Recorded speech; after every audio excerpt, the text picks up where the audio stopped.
Hyvää päivää, minä olen Jurpo Jarppinen ja tämän videon aiheena on peliväkivalta-aiheiset mainokset, eli pelimainokset. Eli jos on Super Mario Bros, niin siitä on tehty myös mainos, jossa mainostaa sitä saastaa. Ja minä sanon neille ei, näitä ei saisi olla olemassa. Tommosen Nintendokaltainen jättiyritys ei välitä siitä, ne vaan tekee sitä saastaa, jossa mainostaan väkivaltaa. Eli tässä vitun mainoksessa on sitä väkivaltaa, eli katsokaa itse. Tää alkaa silleen, että tässä ei oikein ole mitään, mutta katsokaa.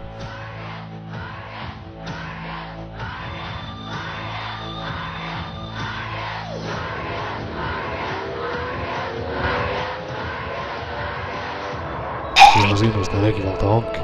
Eli tässä oli tämä mainos, josta minä olen puhunut, ja edelleenkään minä en tiedä, miksi Marion piti kuolla tässä mainoksessa. Eikö tässä pitäisi mainostaa sitä Mario-peliä?